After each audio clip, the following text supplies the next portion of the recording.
Dear friends, welcome to the channel The Eastern Front. At the first stage of the Great Patriotic War, the anti-tank rifle was extremely dangerous for armored vehicles. Soldiers with anti-tank rifles could hit an advancing tank with a distance of 100-200 meters.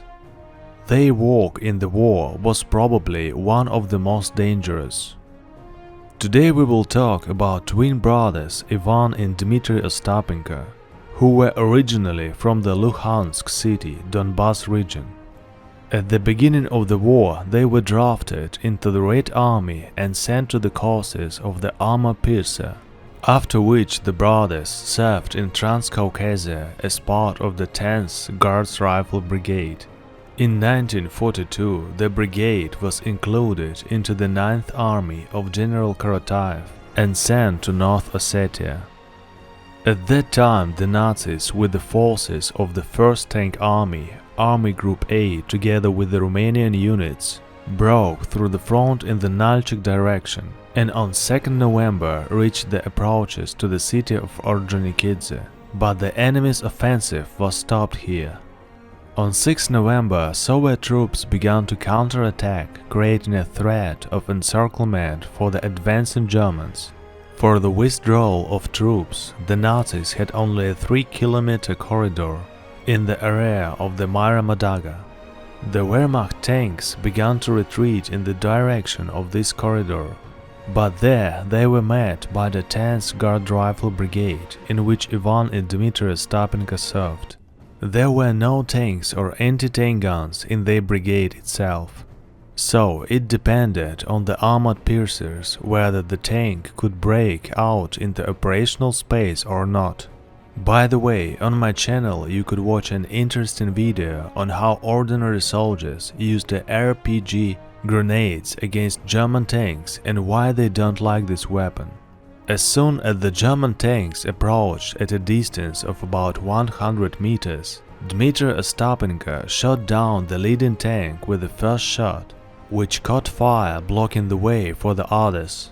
And while the Nazis were confused, Dmitry knocked out 2 more tanks. Jumping tankers were shot with a machine gun by the Red Army soldier Portyankin, and Dmitry's brother Ivan fired at tanks from the other end of the trench. Soon the Germans regrouped, and an even larger group of German tanks moved into position. As a result of the explosion, Dmitry Ostapenko was shell-shocked and captured. Ivan, along with the survivors of that battle, retreated to new positions, where the German tanks were finally stopped. On 11 November, near Ordzhonikidze, the German units were completely defeated. After counting the tanks shot down in the Battle of Myra Madaga, it was found out that Dmitry knocked out 12 tanks and Ivan 8. Ivan Osipov and machine gunner Portyankin were awarded by the Order of Lenin.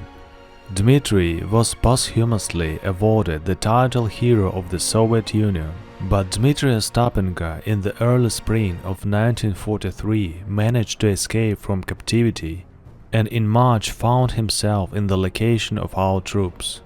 In May 1943, in the Kremlin, Dmitry Ostapenko was awarded the Hero's Star by Mikhail Ivanovich Kalinin. After the war, the brothers returned to their homeland and lived in the city of Alexandrovsk, Luhansk region. A park in the Arkhanovskaya village of North Ossetia is named after Dmitry Ostapenko.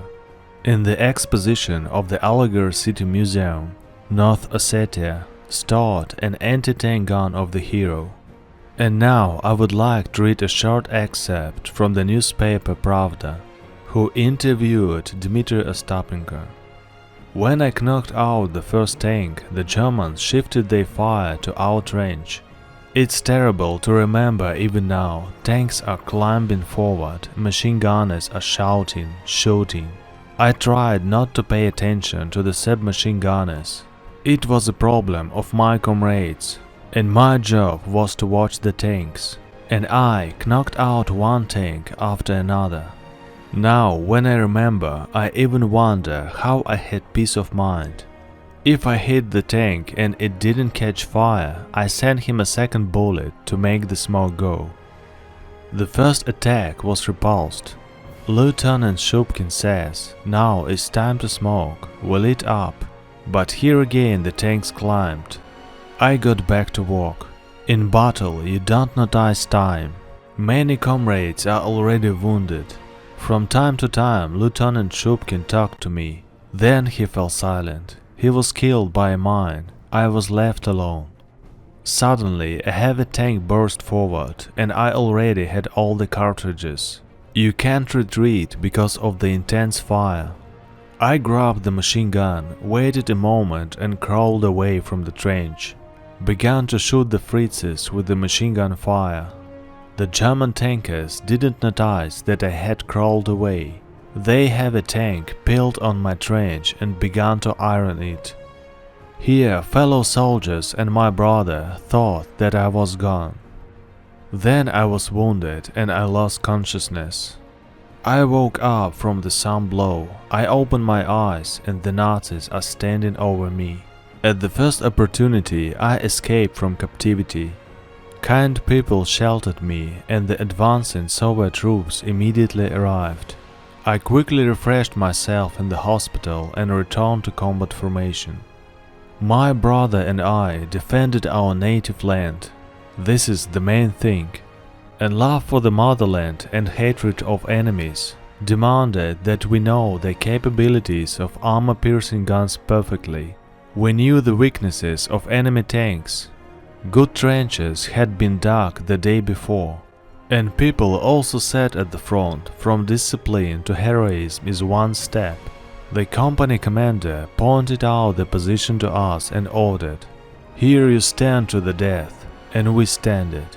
After those events in the North Caucasus, my brother and I ended up in different units, but it turned out that we were walking almost side by side to Berlin. The victory was welcomed in the German capital. Both of them left their autographs there at Reichstag. Dear friends, that's all for today. It was Tim and the Eastern Front channel. And as usual, I wish you peace and health. See you.